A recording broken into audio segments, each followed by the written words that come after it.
হরিপদবাবু, আরও সামান্য রেশন আমাকে দিন না দয়া করে, নইলে আমরা স্বামী স্ত্রী না খেয়ে মরবো। তুই মরিস কি বাঁচিস সেটা আমার দেখবার সময় নেই। আগে টাকা দিয়ে তারপর জিনিস পাবি। আমি আর তোকে বাকিতে জিনিস দিতে পারবো না বলে দিলাম।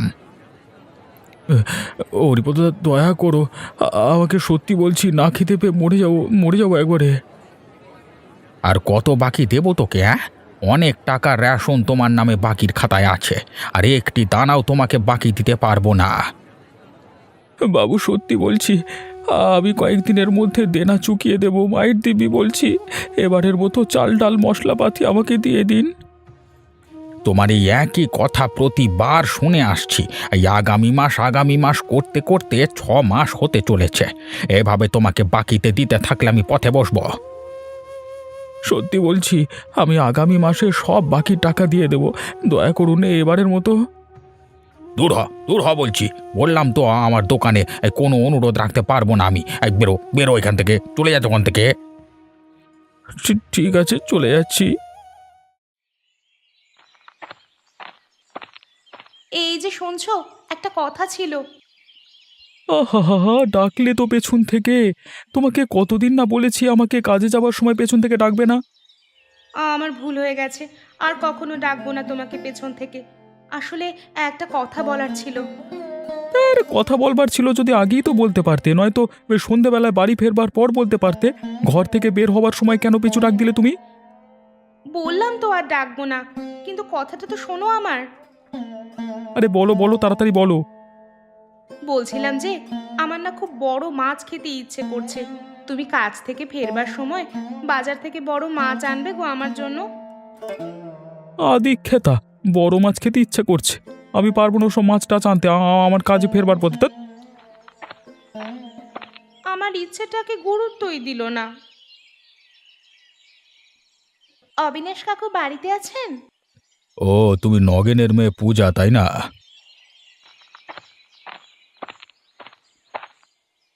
আগে হ্যাঁ অবিনাশ কাকু। কি ব্যাপার, নগেনকে দেখতে পাচ্ছি না অনেক দিন ধরে, সে আমার কাছে আসছে না কেন? বাবার খুব শরীর খারাপ দুদিন ধরে, ওষুধপত্র কেনার টাকা নেই, তাই আমি এসেছি আপনার কাছে কিছু সাহায্য চাইতে। দেখো পূজা, নগেনের আগেও অনেকবার আমার কাছ থেকে নানান মিথ্যে অজুহাত দিয়ে অনেক টাকা মেরেছে। আমি ওকে ভরসা করি না। অবিনাশ কাকু, সত্যি বাবার শরীরটা খুব খারাপ। এই সময় ওষুধপত্র না খেলে প্রাণে বাঁচবে না বাবা। বুঝেছি, কিন্তু তুমি যদি ওষুধের জন্য টাকা নিতে এসেছো আমার কাছ থেকে, তাহলে অসম্ভব। আমি একটি টাকা দিয়েও তোমাকে সাহায্য করতে পারবো না। অবিনাশ কাকু আমাকে মুখের উপর না বলে দিল। এখন বাবাকে কি করে ওষুধ কিনে খাওয়াবো?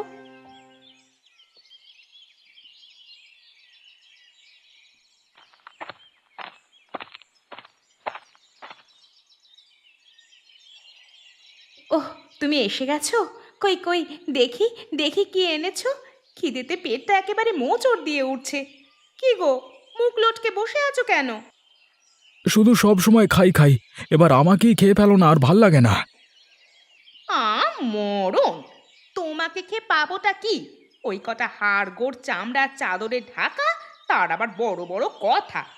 আগে বলো, রেশনের জিনিস কোথায়? হরিপদবাবু, আমাকে আর আসন দেবেন না। আগের থেকে অনেক টাকা আমার নামে ওনার বাকির খাতায় আছে, তাই অনেক অনুরোধ করবার সত্ত্বেও উনি বাকি দিতে রাজি হলেন না। ও মা গো, হরিপদবাবু মানা করে দিলেন? এবার আমি কি করে খাবো? সেই সকাল থেকে একটা গোটা কাঁঠাল খেয়েছিলাম, ব্যাস। ওইটুকানি খেয়ে কি আর থাকা যায় বলো? সাধু কিচ্ছু খায় না যেন, শুধু 1 কেজি দুধের পায়েস খায়, যত সব। কি বিড়বিড় করে বলছো শুনি? এভাবে হাত গুটিয়ে বসে থাকলে হবে? আমার জন্য খাবার ব্যবস্থা করো। খিদেতে আমার মাথা ঘুরাচ্ছে। তোমার এত খিদে পায় কোত্থেকে শুনি? তোমাকে খাওয়াতে খাওয়াতে আমি ধনে প্রাণে মরে গেলাম, তাও তোমার খিদে মেটাতে পারছি না আমি। কি বললে তুমি? আমি বেশি খাই বলে তোমার হরিপদ কাকুর দোকানে বাকি হয়েছে? ভুলে যেও না, আমি তোমার বিবাহিত স্ত্রী।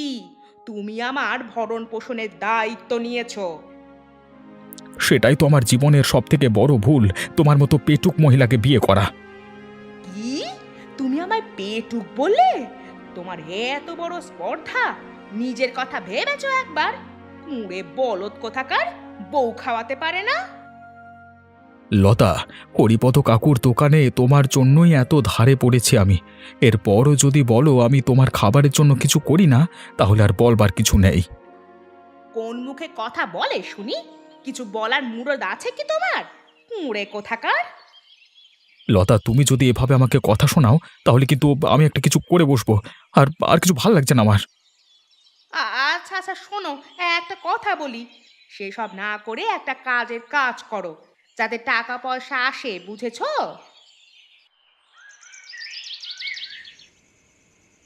কিরে পূজা, তোকে একটা কাজে পাঠালাম সেটাও করতে পারলি না? সত্যি ভাবতে কষ্ট হয়, তুই নাকি আমার মেয়ে কলা। ধ্যাৎ। বাবা, আমি ভীষণ কষ্ট পাই তোমাকে বাবা বলে পরিচয় দিতে। তুমি একদম সুস্থ অবস্থায় আছো, আর আমাকে পাঠিয়েছো অবিনাশ বাবুর কাছে টাকা আনবার জন্যে। হ্যাঁ, পাঠিয়েছিলাম এই ভেবে যে তুই আমার মেয়ে, তোকে বোঝাতে হবে না, তুই ঠিক আমার মতো বুদ্ধি খাটিয়ে অবিনাশবাবুর কাছ থেকে কিছু টাকা মেরে আনবি। ছি ছি বাবা, তুমি কতটা নিচু হয়ে গেছো! আমাকেও তুমি তোমার স্বার্থে ব্যবহার করতে শুরু করলে। আরে থাম তো, বড় চটর পটর কথা বলছিস। একটা কাজ দিয়েছিলাম সেটাও পারলি না। মেয়ে মানুষ একটু কান্নার ভান করে দুটো মিষ্টি কথা বললে ইতিমধ্যেই লোক পটে যায়, সেখানে বুড়ো অবিনাশকে তুই পটাতে পারলি না। ধিক্কার ধিক্কার তোর, ছি ছি ছি ছি। এ কেমন বাবা! নিজের স্বার্থের জন্যে নিজের মেয়েকে যে অসৎ পথে ঠেলে দিতে দ্বিধা করে না। হে ভগবান, আমি কি করি এখন? অবিনাশবাবু বাড়িতে আছেন? হরিপদদা, আসুন আসুন।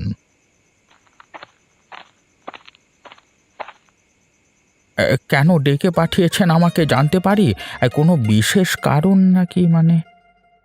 হরিপদদা, আপনি ঠিকই ধরতে পেরেছেন। সামনে বসন্ত উৎসব। আমার ইচ্ছে সেদিন গ্রামের সমস্ত মানুষকে দুপুরে খাওয়াবো। বাহ, এ তো অনেক মহৎ ইচ্ছে আপনার, তার জন্য আপনাকে সাধুবাদ জানাই। তাহলে সমস্ত কিছুর ভার আপনাকেই দেওয়া হলো। তাহলে আপনার তত্ত্বাবধানে এই মহৎ খাবারের আয়োজন করা হবে। অবিনাশবাবু, আপনি ওসব নিয়ে একদম ভাববেন না, আমি সবটাই সামলে নেব। হ্যাঁ, বাহ, গ্রামের সমস্ত লোকের খাবারের আয়োজন মানে সে তো অনেক টাকার জিনিসপত্র। এই সুযোগে আমি বেশ মোটা টাকা কামাতে পারবো। আরে হরিপদদা, আপনি একা কি বিড়বিড় করছেন আর কি ভাবছেন? না না অবিনাশবাবু, আমি আপনার আয়োজনের কথাই ভাবছিলাম। বলছিলাম আপনি কি কি খাবারের পদ করতে চাইছেন শুনি। গোবিন্দভোগ চালের ভাত, সোনামুগের ডাল, পটলের দোরমা, কাতলা মাছের কালিয়া, খাসির মাংস আর কাঁচা আমের চাটনি, তার সাথে মিষ্টি দই আর রাজভোগ। বাহ, অবিনাশবাবু আপনার পছন্দের তুলনা নেই। হবে নাই বা কেন? হ্যাঁ, গায়ে যে আপনার জমিদার বংশের রক্ত বইছে। আমি একটা পদ যোগ করতে চাইছি, যদি আপনি অনুমতি দেন আর কি। হরিপদদা, নিঃসন্দেহে বলুন। যদি কাতলা মাছের মাথা দিয়ে মুড়ি ঘন্ট করা যায় তাহলে সোনায় সোহাগা। হ্যাঁ, গ্রামের লোকেরা এই উৎসবের ভাণ্ডার চিরকাল মনে রাখবে। হে ভগবান, আমার আর ভালো লাগছে না। এদিকে পেটুক বউকে খাওয়াতে খাওয়াতে আমি নিঃস্ব হয়ে গেলাম, আর ওদিকে কোনো কাজ ও সন্ধান খুঁজে পাচ্ছি না আমি।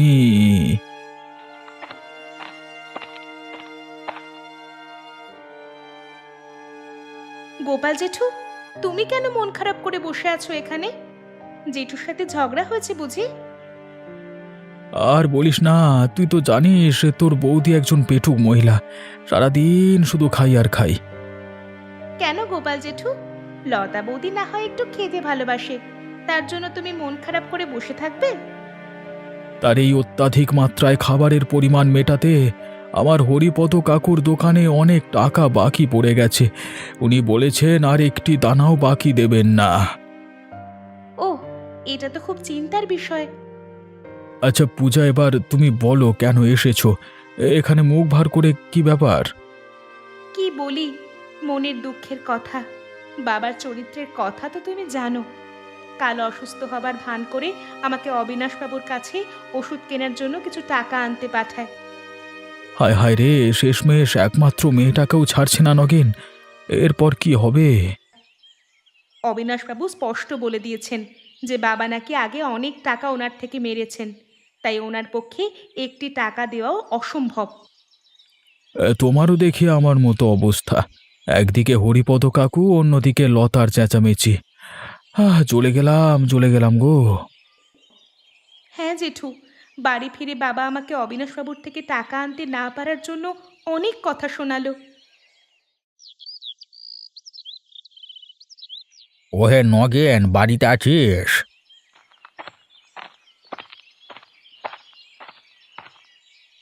ও হরিপদ কাকু, হঠাৎ আমার বাড়িতে?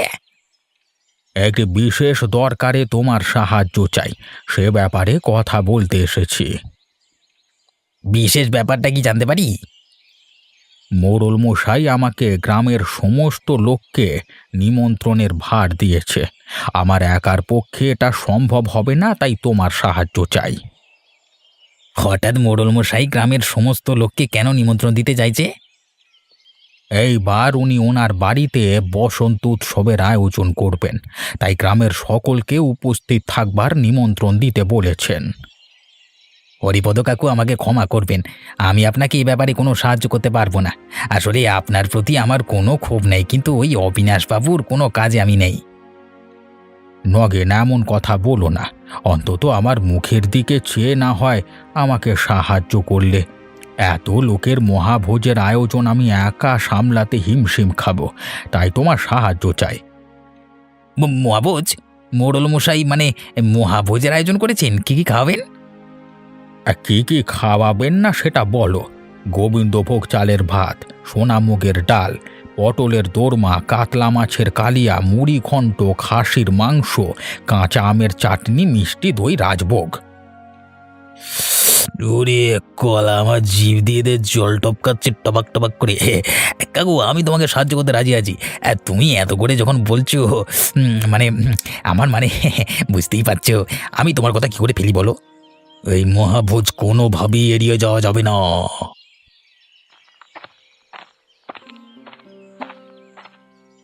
ও লতাদি, কি হলো? কোথায় যাচ্ছ? যাচ্ছি ওই পেয়ারা বাগানের দিকে, গিয়ে দেখি কটা পেয়ারা পাওয়া যায় কিনা। তোমার চেহারা অনেক খারাপ হয়ে গেছে, তুমি অনেক শুকিয়ে গেছো গো লতাদি। আর বলিস না, খেতে না পেয়ে আমার চেহারার এই দশা। তোর গোপাল দা একটা কুঁড়ে মানুষ, কোনো কাজই সে করে না, তাই রোজগারও নেই, আর তাই সংসারে তার জন্যই অভাব অনটন।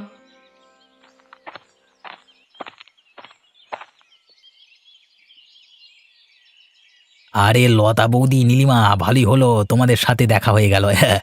তাহলে তোমাদের নিমন্ত্রণটা সেরেই ফেলি। হ্যাঁ নগেন, তুমি আমাদের নিমন্ত্রণ করবে? কিন্তু কোন খুশিতে? তোমার মেয়ের বিয়ে বুঝি? আরে না না, পূজার বিয়ে এত তাড়াতাড়ি দেবো না। তাহলে কিসের নিমন্ত্রণ বলো? ওই মোড়লবাবু বসন্ত উৎসবের দিন মহাভোজের আয়োজন করেছেন, তাই গ্রামের সমস্ত মানুষকে নিমন্ত্রণ করবার ভার আমাকে আর হরিপদ কাকুকে দিয়েছেন, বুঝলে? বাহ, এ তো খুশির খবর। আমি সেজে গুজে মোহভোজ খেতে চলে যাব। নগেন, বলো না কি কি খাওয়াবে? এই গোবিন্দভোগ চালের ভাত, সোনামুগের ডাল, আরো অনেক কিছু, আর বলবো না। হ্যাঁ, সেখানে গিয়ে দেখতে পাবে। হ্যাঁ বাহ, অনেক দিন পর এত ভালো ভালো খেতে পারবো, শুনেই খুশি হলাম।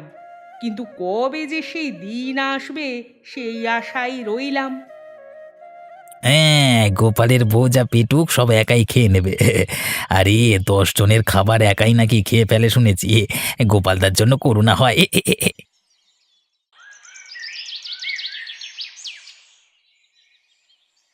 অবিনাশবাবু, আপনার গ্রামের সমস্ত মানুষকে নিমন্ত্রণ করবার কাজ আমরা সম্পূর্ণ করে ফেলেছি।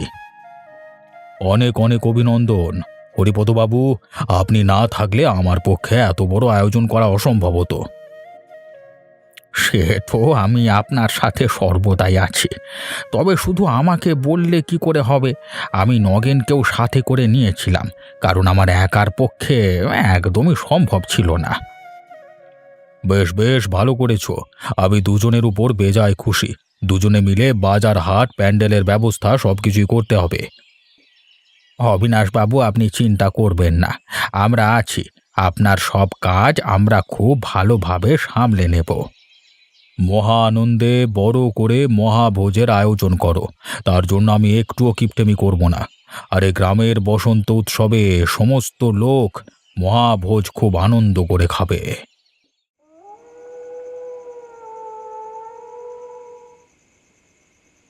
ওগো শুনছো, তোমাকে একটা অত্যন্ত খুশির খবর দেওয়ার আছে।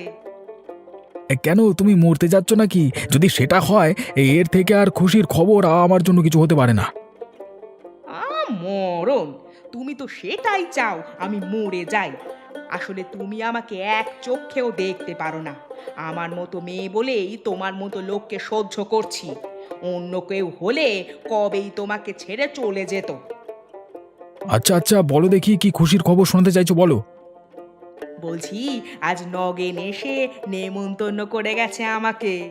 আসছে বসন্ত উৎসবের দিন ওই অবিনাশবাবুর বাড়িতে মহাভোজের আয়োজন করা হয়েছে। মহাভোজের আয়োজন অবিনাশবাবু করেছেন, আর নগেন তোমাকে নেমন্তন্ন করেছে? আরে পুরো কথাটা তো শোনো আগে। অবিনাশবাবু নাকি হরিপদবাবুকে দায়িত্ব দিয়েছে গ্রামের সমস্ত লোককে নেমন্তন্ন করতে। হরিপদবাবুর পক্ষে একা এত লোক নেমন্তন্ন করা সম্ভব নয়, তাই বলে নগেনকে দায়িত্ব দেওয়া হয়েছে। বাবা বাবা বাবা, মনে হচ্ছে রাজসিক আয়োজন করবে অবিনাশবাবু, আর এই সুযোগে হরিপদবাবু আর নগেন কিছু টাকা এদিক ওদিক করে অবিনাশবাবুর কাছ থেকে হাতিয়ে নেবে। যাক, অনেক দিন পর একটা নেমন্তন্ন খেতে পারবো। তুমি তো আর আমাকে পেট ভরে খেতে দিতে পারো না। যাক, এবার না হয় পেট পুড়ে খাবো। তোমার ওটা পেট নয়, একটা মস্ত বড় কুয়ো। যতই গেলাও সেই কুয়ো আর ভরাট হয় না। লতা, একটা কথা বলে দিচ্ছি, কান খুলে শোনো। তুমিও এই মহাভোজে যেতে পারবে না, কারণ তোমার মতো পেটুক এই গ্রামে আর দুটো নেই। চুপ করো, অলস পুরুষ মানুষ কোথাকার। তুমি কে বলার আমাকে? আমি কোথায় যাব না যাব আমার খাবারের ব্যাপারে তুমি নাক গলাতে এসো না বলছি, নইলে গ্রাম শুদ্ধ অপমান করব, বুঝলে? তোমাকে বারণ করবার সত্ত্বেও তুমি এখনো বসে বসে খেয়ে যাচ্ছ। তোমার ব্যাচের লোকেরা বোধহয় খেয়ে একটা ঘুম দিয়ে ফেললো। তোমার খাওয়া হচ্ছে না, সেই কখন থেকে খেয়েই যাচ্ছ। তুমি খাওয়াচ্ছ না তোমার বাপ খাওয়াচ্ছে শুনি? বেশি কথা বলো না, আমাকে খেতে দাও বলছি, নইলে তোমার বিপদ হবে।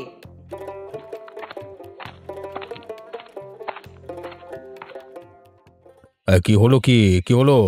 আরে নগেন, কি ব্যাপার? তুমি লতার উপর রাগ দেখাচ্ছ কেন এরকম করে? আরে গ্রামের লোকেরাও আছে, সকলের সামনে এরকম ঝগড়া করো না, লোকে হাসাহাসি করবে তো। দেখুন না অবিনাশ বাবু, ও আমাকে শান্তি মতো খেতে দিচ্ছে না। আমি একটু খেতে ভালোবাসি বলে ও আমাকে কথা শোনাচ্ছে। ও না আমার খাওয়া একদম দেখতে পারে না। 3টে ব্যাচ ধরে লতা খেয়েই চলেছে। ও স্বাভাবিকভাবে খেলে এই খাবারগুলো কত মানুষ খেতে পারতো। লতা একাই যদি 20-25 জন মানুষের খাবার খেয়ে মানে একাই খেয়ে নেয়, তাহলে কি হবে? আরে নগেন, ওকে খেতে দাও। ও যখন খেতে চাইছে ওকে বারণ করো না। আমি অঢেল ব্যবস্থা করে রেখেছি, যে যত পারে ইচ্ছা যায় খাক। উফ, কোন অলক্ষণে এক রাক্ষসীকে গোপালদা বিয়ে করেছিল কে জানে কলা। নাও নাও, খাও, খেয়ে উদ্ধার করো কলা, ভাল লাগে না।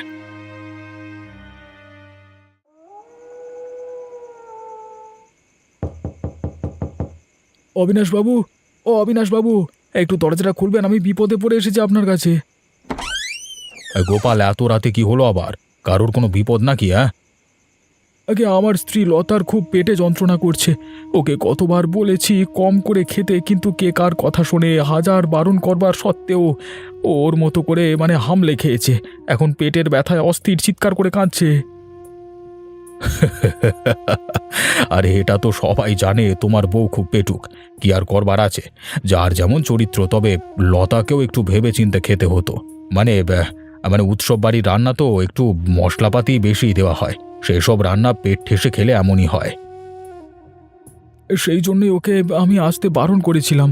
আজকে এই লতার জন্যই আমি ধারে পড়েছি। হরিপদ কাকার দোকানে আজকে অনেক জিনিস ধার হয়ে আছে। এই রাক্ষসীকে খাওয়াতে খাওয়াতে আমি নিজে শেষ হয়ে যাব বাবু। বলি কি, এক প্রকার ভালোই হয়েছে, পেটের ব্যথা হয়েছে, এবার হয়তো লতা কিছুটা শিক্ষা পাবে, এক প্রকার তুমি নিস্তার পাবে। ঠিক আছে বাবু, কিন্তু পেট ব্যথা বেশি হয়ে গেলে পরে আরও কেলেঙ্কারি হয়ে যাবে। এত রাতে তাকে যদি হাসপাতালে নিয়ে যেতে হয় তাহলে তো এক বিপদ। তার চিকিৎসা করবার টাকা কোথায় পাবো? গোপাল, তুমি চিন্তা করো না, আমি একটা ওষুধ দিয়ে দিচ্ছি, তুমি এখানে দাঁড়াও। এই নাও গোপাল, এই ওষুধটা এক্ষুনি এই লতাকে খাইয়ে দাও, আশা করি শীঘ্রই আরাম পাবে। ধন্যবাদ অবিনাশবাবু, আপনাকে অসংখ্য ধন্যবাদ।